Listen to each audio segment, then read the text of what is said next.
Sandeshkhali sting operation নিয়ে তোলপাড় রাজ্য রাজনীতি। সেই ভিডিওয় একাধিক চাঞ্চল্যকর দাবি করা হয়েছে। যদিও সন্দেশখালী 2 নম্বর ব্লকের বিজেপি মন্ডল সভাপতি গঙ্গাধর কোয়ালের দাবি তার মুখ এবং কণ্ঠস্বর বিকৃত করা হয়েছে, তবে এবার এই ভিডিও কে করেছে সেটা ফাঁস করলেন বিজেপি রাজ্য সভাপতি সুকান্ত মজুমদার। গত সপ্তাহে সন্দেশখালীর বিজেপি নেতা গঙ্গাধর কোয়ালের একটি ভিডিও ভাইরাল হয়। সেখানে ওনাকে বলতে শোনা যাচ্ছিল সন্দেশখালী কাণ্ড সাজানো, মহিলাদের ধর্ষণের যে অভিযোগ সেটাও সাজানো।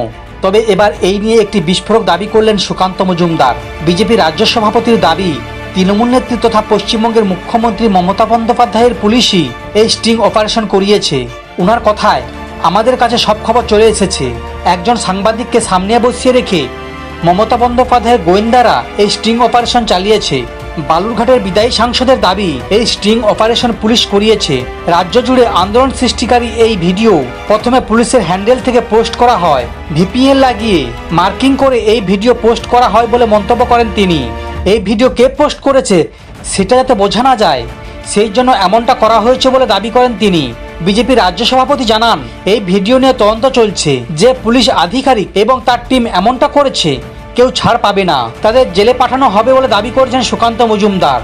বিজেপি নেতার এহেন দাবিতে স্বভাবতই ফের শুরু হয়েছে চর্চা।